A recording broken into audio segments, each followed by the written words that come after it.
Welcome to Deep Dive by House of Undine, the wellness podcast where peace meets power and depth drives everything. Interviews, insights, meditations, and more. Let's dive in.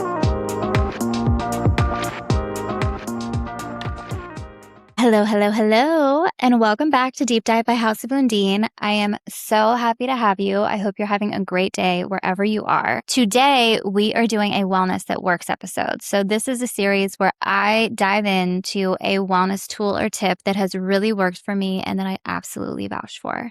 And today, we are actually talking about a service that is near and dear to my heart, and that is Yin. Yin is all about the power of slowing down. So if you have trouble calming your mind down, and you might like something like yoga or something more athletic to help get your mind into your body, this is the episode for you. We are going to show you exactly why Yin can be your tool to getting into a meditative state. So grab a drink, grab an espresso, maybe it's an energy drink, maybe it's a tea right before bed, and let's dive in. Okay, so we are going to start at our simplest form. What is Yin? Yin is a practice where we are holding floor poses for anywhere from 3 to 10 minutes long for about an hour to 90 minutes. Yin is similar to yoga, however, it is distinctly not yoga. And that is because in Yin, we are not concerned with alignment. So we don't really care about being in a certain way or a certain form. Yin is really all about listening to yourself, and we do that by figuring out how the poses work best for us. We also use props and bolsters and blocks to help set us up for these poses so we're able to stay in them longer. A lot of times I feel like in yoga classes, people don't like to use the props because they feel like it's a handicap or embarrassing, or you should be able to do them without the props. However, in Yin, it actually makes your practice so much deeper, and it is such a critical component of Yin overall. And in order to signify the difference between Yin and yoga, while the poses take inspiration from yoga practices, the names are actually different. So if you ever go to a Yin class, you'll notice that they start calling out names that are animals. They say things like sleeping swan, a caterpillar, or dragonfly. And that is on purpose. That is so your mind is able to switch into this is Yin and this isn't yoga. And it creates a differentiator in your head where you're not concerned with alignment anymore and you're just concerned with yourself. And that brings us to the history of Yin. So where did Yin come from? If it's not yoga, then what is it? It clearly has yoga influence. So there is an influence of Buddhism, there's an influence of Hinduism, and also yoga principles, but it was actually started in the 1980s, which totally shocked me. And it actually grew out of martial arts through a man named Polly Zink and a few other people. The man who has popularized it the most in the United States is actually Bernie Clark. So it is a rather recent practice. It's not as ancient as people probably think it is, although it does take inspiration from other cultures and other practices. It is distinctly apart. So I always found that to be an interesting thing. And also interesting is how did I even hear about Yin? Because I feel like it is something that people don't talk about, people don't really understand. And when you go to a Yin class, I feel like there's this idea that if you're only holding 4 or maybe 5 if you get their poses for the whole class, what is the point? But it actually is really deeply important for your body and for your mind. I got into this because I used to go to Humble Haven in Richmond, and I became obsessed with their class called Hamstrings, Hips, and Spine. And that is because what I came to realize later is it is technically a moon salutation class. It's all about the stretches in the lower half of your body. So you're doing a lot of hip openers, and it really changed my life. I have to say, I always say when I was in the thick of it. So when I was just doing all of these things for myself to try and get myself right, I started going to yoga, and it was the first yoga class I had ever been to where I was like, wow, I need to come back here. This is life-changing. And I remember after finishing that hamstring, hips, and spines class, I would go home, I would feel so immensely relaxed, and I would have the best sleep of my life at that point because I really struggled with sleep a lot. I still kind of do. I don't know that we all ever get perfect at sleep. I think we all struggle with it in some way. But back then I was not getting good sleep and I was absolutely obsessed that is when I kind of started learning about how we can hold emotions in the body, which there are different ideas and thoughts on that entirely. But it was really where I became aware of how tight my body really was and how I was holding on to so much. And this was in a phase of my life where I was realizing that even if I was walking through life and I thought I was calm, that I was actually really holding all this stuff inside that I really needed to let out. And sometimes and I think this happens for a lot of people, like during Shavasana, I would find myself crying, or during like a hip opener, I would find myself getting upset and just finally releasing these things. And so as I was doing that and I was really loving that, that's when I really discovered yin. And they started offering it at Humble Haven in the evenings on Sundays. I would go to the class and I was like, my God, I was made for this. You walk in, the lights are dim, there's candles everywhere, we have blankets, we have bolsters, we have this beautiful ambient music playing. Sometimes it was birds chirping, sometimes it was a waterfall, sometimes it was like rain. And I loved it. And it was all about speaking softly and about your breath and about holding those poses. And it was very meditative. And I just absolutely fell in love with it. Now, don't get me wrong, yin is challenging. I don't want to totally make it seem like it's like this absolute spa experience, but it is set up almost like a spa experience. And it is really amazing to help you get out of your mind and into your body. Because when you go in there, you're kind of shutting down all your senses. So you're dimming the lights, you're creating this really safe space for yourself. You have an instructor who's hopefully well trained and understands the importance of yin and what it really means. And they're speaking softly and they're encouraging you. And they're probably quiet for most of the time because you're not really meant to talk a lot through yin. You're meant to guide and kind of let people get into their own heads. And I was just like, wow, I have to do this. And so this was kind of at a time in my journey also with my business when I found yin. I was really starting to develop the idea of House of Undine and the concept, but I didn't really know what it would all be yet. So I had this idea in my head of like this concept of a thing I wanted, but I didn't really know what the services were. And I didn't really know how all of this was going to go. I ended up signing up for the yin training at Humble Haven. And it was incredible. I loved that training. It was like this little wellness week that I got to do in Richmond. It felt like such a retreat. The instructor for the course, his name is TJ. He runs his own training program. I think it's called Yujmu. And it was really such a beautiful moment for me. And I remember going through it and I was like, wow, I think I could actually really facilitate these courses because I am like made for this. I have this really soft, calming voice. I love creating really calming spaces. I love candles. I love dim lighting. I'm fine being quiet and I'm fine being in my own energy and like holding space for others. And it really just kind of flowed. And also doing the class ended up being so relaxing. I remember as we say, you have to do all these long holds and long poses. But at first, when you start doing yin, because of the way that you're moving is so different from what you're used to and you're holding these poses for so long, your body isn't used to it. So the first day or two, I was actually kind of uncomfortable and my back would hurt. But then after that, like after a few days, it went away. And at the time, I was getting a lot of backaches from sleeping on my mattress for whatever reason. And I remember after doing all of the spinal twists throughout the yin practice, by the end of the week, my back pain was gone from sleeping at night. And I was like, wow, this is incredible.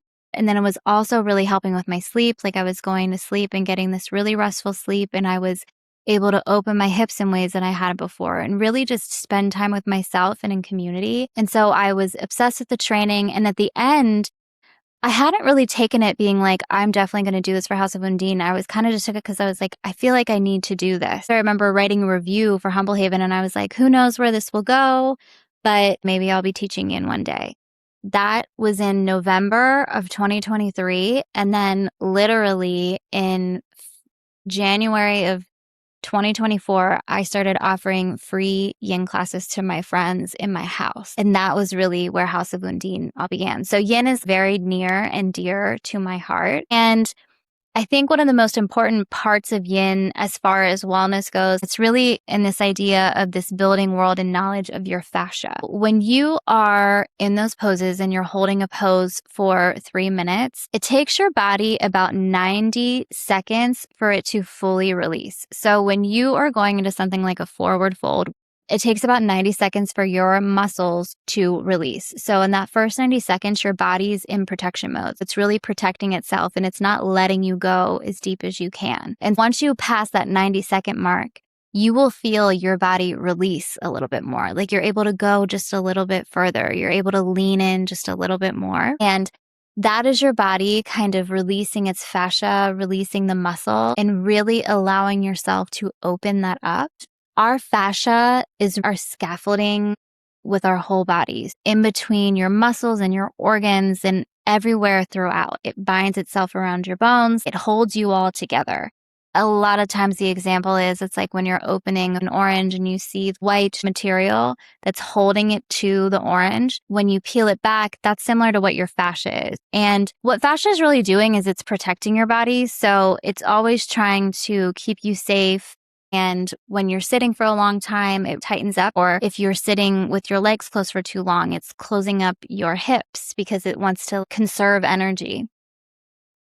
And also what fascia is doing and what people are discovering is that it is really holding all the memories of your life. And there is science behind this. This isn't just spirituality. But when you go through struggles, traumas, whether it's a big tree trauma or like a little t trauma or whatever that is, because I understand the word trauma is highly overused, your mind sends signals to your body to go into survival mode. So we curl inward, we tighten up. And the places we do that the most are our shoulders and our hips and also our spine. So we're protecting ourselves. And that's really what it means. It's not that your literal muscle and hips are holding this emotion like it's some mystical, magical thing. It is the fact that your mind is sending signals to your body to protect itself because it needs to survive whatever you're going through. Yin helps us open up those pathways that we tend to not give enough attention to. That's why hip openers will make you cry, is because that fascia in there is so tight and we live in a world where we're not opening that up very much. So when you do that, you are able to release those emotions, to feel lighter, to feel like you can sleep at night. It really is an incredible thing. And it has been life-changing for me. And I think it's really life-changing for other people. And I also think it's a really helpful practice for people who have anxiety, who have trouble managing their thoughts, and doing something like a sound bath feels impossible for them. Sound baths aren't some magic pill. Like, they help you calm down your brain, but you also have to help yourself. And the beauty of yin is that it does create a meditative state. You're still calming your brain waves down into that theta wave because we're shutting down some of our senses. We're slowing down, so we're allowing our brain waves to calm, but you're also giving yourself a point of focus. So you're focusing on a muscle, or you're focusing on your breath, or you're focusing on something in the present moment. So you're able to get yourself out of that thinking state and into your body, into the present moment, and doing the motions really helps you with that. So I think it's a really beautiful way to get into that meditative state, to slow down for somebody who does have an overactive mind. And I also think because this presents such a cool space for us to calm our mind down and be so in touch with our bodies, it's an actual beautiful space for us to really work on affirmation. It's a really nice space to create safety within yourself. You're building safety in your body. You're trusting yourself because you're trusting yourself in these poses and your ability to stay in them and to calm your mind down. So it's creating a safety not only in your surroundings, but also within yourself. And because you're in that theta wave with the subconscious programming thing going on, it's a beautiful time to say things to yourself like, I love myself. I'm safe within my body. I'm successful. I'm important. I am whole. I am enough. I am allowed to slow down. I am okay in this present moment. I like to, as a facilitator, I really focus on helping people breathe. And then I will say things that are affirming to create that space rather than you having to concentrate on it. I'm allowed to present those things for you to absorb. I think it's such a wonderful, beautiful practice. And outside of just releasing those emotions, outside of getting into your theta wave, helping yourself into that meditative state, also stretching your body and really being connected to your body in the present moment and all the beautiful benefits that come with that. When you leave, there is this yin high. So you feel really euphoric. It's almost like when you leave a really good massage because you've really massaged your fascia and your muscles in a way that it's not used to. And it is euphoric. It really helps you get into your feminine, your softer side. It's a wonderful way to wind down to go to sleep at night. And also when you're moving that fascia, you're hydrating it. So fascia is best when it's juicy and it's really meant to be supple and hydrated. And when it stiffens, like I said, when your body is trying to protect itself, it's drying out and that makes it harder for your joints and muscles to move. But when you're doing those holds, it allows that tissue to move around and stay hydrated and mobile. And that can really help with collagen in your cells. It stretches and builds and remodels the collagen. And it also is woven into your lymph. So it's allowing your body to also drain. So you're doing manual lymph, you are doing fascia, collagen, like all these things are happening when you're doing yin yoga. Bessel Kolk, the psychiatrist who wrote The Body Keeps a Score, actually ran a study using yoga with women who had severe PTSD. And after 10 weeks, more than half of them no longer met the criteria for PTSD, just from the slow body-based work. It really just shows you how much just tuning into your body, slowing down, allowing yourself to be with yourself and trusting yourself and creating that safety within yourself is so transformative. But I also want to remind you that while yin is very transformative, it is still hard. I'm not going to deny that. Yin is hard. You are holding those poses for a long time. It is not meant to be necessarily restorative yoga. I mean, you're allowed to do what you want with your time. So I always say, like, meet yourself where you're at tonight. And if you need this to be more restorative, you're welcome to do that. But for classic yin class, it's not necessarily meant to be restorative yoga where you're using the bolsters and props to just chill. You are meant to be being active in the stretch itself. You don't want to pull in yin. You're not pulling yourself forward, but you are looking for the edge. You don't want it to be painful, but you want to feel like you're doing something. Yin should never be painful, and it's all about listening to your body, but it is meant to be challenging. I always like to remind people too that it's not a competition. You're not competing with the person next to you. You're really meant to be on your own and listening to your own body. So it's a practice in listening to your body. It's a practice in trusting yourself. It's a practice in creating safety. It's a practice in calming your mind down. It's a practice in releasing emotions. It's a practice in so many things that are so important to us. And I think as women, there aren't many times where you really get to do that and just be with yourself and your own body in a slow way. A lot of times our alone time is active time. Like even if you're taking a moment for yourself, it's like going to a workout class or going on a run or going on a walk or going to play tennis or going to the mall. But it's not about just having this moment for yourself, being in this dim lighting, taking the time to be with you, to pour into you, to be with your own thoughts, to be in your own energy. And that's what yin gives you the opportunity to do. And it also is like a spa experience. I mean, it's wonderful. You get to go in this dimly lit room. You have these soft blankets. You have maybe some essential oils going, and you just get to chill out to this really beautiful music for an hour.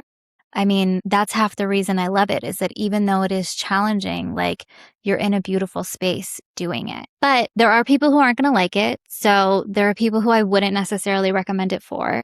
I have heard from people who are hypermobile that it is not good for them. Again, listen to yourself if you're hypermobile and you love it. I don't have that, so I don't know what that is like, but I have heard from multiple people who are hypermobile that yoga and yin yoga especially is not for them. Also, if you are older or if you struggle to get onto the ground, it's probably not for you because it just won't be comfortable. Or if you have any like major injuries, some we can work around, others you just might not like the experience. So yin is something you kind of either love or hate. I love it, and I think it's really important, and I think it's the next wave. I also think fascia is the next wave and really understanding that and how important it is to us. So it is 100% something I highly recommend, and pairing it with sound is like the piece de resistance. I mean, it's getting you in the theta wave. You're listening to the frequencies. You have the candles. You have the thing. It's amazing. So if you can do yin and sound together, even better. And as always, like I say, if you can follow that up with an Epsom salt bath, put on a silk robe, and just like carry on the self-care for the rest of the night, you're going to have the sleep of your lifetime. So anyways, I think you should try it. I obviously think you should try it with me. If you love it, if you have questions about it, please reach out to me. Let me know. I would love to talk to you about it. And I will see you next week.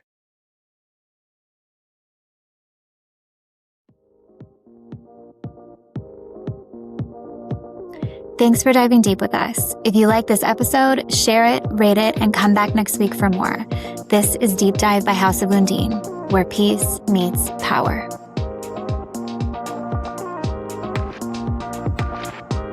The content presented in this podcast is for informational and educational purposes only and is not intended to constitute professional advice of any kind, including but not limited to medical, legal, financial, psychological, or other professional services.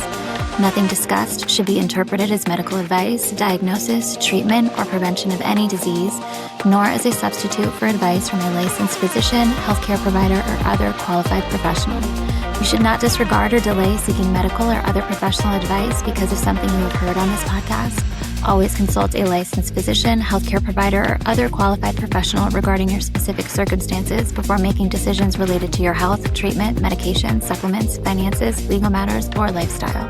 If you believe you are experiencing a medical or other emergency, contact your physician or the appropriate emergency services immediately.